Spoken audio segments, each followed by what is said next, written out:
Hello बच्चों, let's read this question. The question says A 2 point charges 4q and minus q are fixed on the x-axis at x is equal to minus d by 2 and x is equal to d by 2 respectively. If a third point charge q is taken from the origin to x is equal to d along the semicircle as shown in the figure, the energy of the charge will: option first, decrease by q square by 4 pi epsilon naught d. Option second, decrease by 4q square by 3 pi epsilon naught d. Option third, increase by 2q square divided by 3 pi epsilon naught d. Option fourth, increase by 3q square 4 pi epsilon not d. तो इस question के अंदर हमें बोल रखा है कि initially हमारे पास दो चार्ज हैं 4q और -q. 4q क्या है, -d/2 डिस्टेंस पे रखा गया है और जो -q चार्ज है वो d/2 डिस्टेंस पे रखा गया है x एक्सिस के ऊपर. अब यदि थर्ड चार्ज q को ओरिजिन से x is equal to d तक लेके जाया जाता है तो जो एनर्जी होगी इस चार्ज की वो कितनी होगी. बात करते हैं की कंसेप्ट की. की कंसेप्ट की यदि बात की जाए तो की कंसेप्ट हमारे पास क्या होगा, हमें ये पता होना चाहिए कि इलेक्ट्रोस्टैटिक पोटेंशियल एनर्जी जो है वो किस प्रकार से फाइंड आउट करते हैं. तो फिर हम इसकी एनर्जी के अंदर जो भी चेंज हो रहा है वो फाइंड आउट कर पाएंगे इजीली. तो हम बात कर रहे हैं electrostatic potential energy. Electrostatic potential energy ये हम किस प्रकार से फाइंड आउट करेंगे, इसको हम रिप्रेजेंट करते हैं U से और ये किसके इक्वल होती है K Q1 Q2 by D. D इन दोनों चार्जेस के बीच की क्या है, डिस्टेंस है. Q1 एंड Q2 चार्ज के बीच में यदि D डिस्टेंस है तो इसकी पोटेंशियल एनर्जी, इन दोनों के सिस्टम की पोटेंशियल एनर्जी कितनी हो जाएगी, K Q1 Q2 by D. तो इस फॉर्मूला की हेल्प से हम initial kinetic energy find out कर लेंगे और final kinetic energy potential energy find out कर लेंगे और दोनों के डिफरेंस से हमें पता चल जाएगा कि चेंज क्या आ रहा है. तो ये हमारा की कंसेप्ट हो जाएगा. बात करते हैं सॉल्यूशन की. तो सॉल्यूशन यदि बात करें तो हमारे पास इनिशियली जो पोटेंशियल एनर्जी है, इलेक्ट्रोस्टैटिक पोटेंशियल एनर्जी, वो किन किन के कारण होगी वो देख लेते हैं. तो एक तो हमारे पास हमारे पास 3 चार्जेस हैं, 3 चार्ज हैं हमारे पास, 4q, q और -q. तो इन तीनों चार्जेस के कारण जो भी सिस्टम बनेंगे उनके कारण यहाँ पे पोटेंशियल एनर्जी हमारे पास आएगी.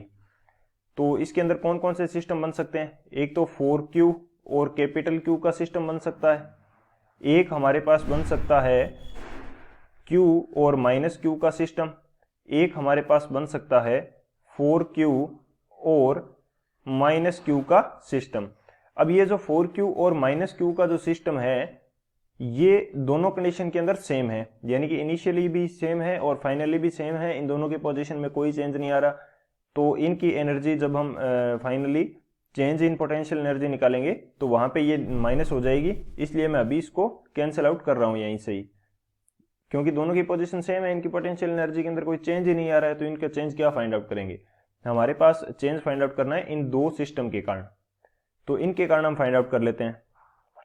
तो 4q और q के सिस्टम के कारण इनिशियली कितनी आएगी, k q1 क्या हो जाएगा 4q और q2 कितना हो जाएगा q डिवाइडेड बाई, इन दोनों के बीच की डिस्टेंस हमारे पास कितनी है, डिस्टेंस है d/2, क्योंकि इनिशियली तो वो कहाँ पे था, ओरिजिन पे, तो ये d/2 हो जाएगा.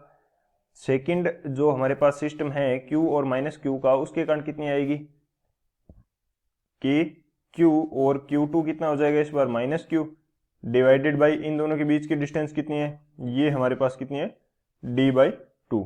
ये हमारे पास इनिशियल पोटेंशियल एनर्जी आ रही है.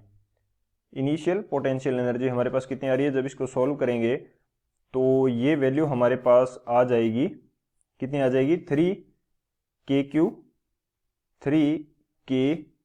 Square by d/2. ये हमारे पास आ जाएगी इनिशियल पोटेंशियल एनर्जी. अब हम बात करते हैं फाइनल स्टेट की. फाइनल स्टेट की जो एनर्जी है वो भी हमारे पास सिस्टम तो वही है, 4q और कैपिटल Q और q और -q, ये दो ही सिस्टम है. इन दोनों से हमें फाइंड आउट करनी है। तो यहाँ पे क्या होगा 4Q और सेकेंड हमारे पास Q2 क्या हो जाएगा Q, और इन दोनों के बीच की डिस्टेंस अब हमारे पास कितनी होगी, जब फाइनली ये यहाँ से यहाँ तक पहुँच जाता है तो ये डिस्टेंस हमारे पास कितनी है, ये हो जाएगी 3D/2। ये डिस्टेंस कितनी हो जाएगी 3D/2। और प्लस में हमारे पास कौन सा सिस्टम है -Q और Q का, इन दोनों के बीच में अभी भी डिस्टेंस D/2 ही रहेगी।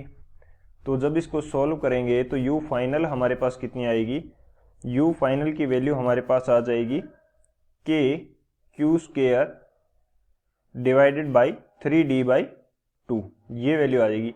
अब हमें change in potential energy delta U find out करना है, यानी कि U final minus U initial, ये वैल्यू हमें फाइंड आउट करनी है।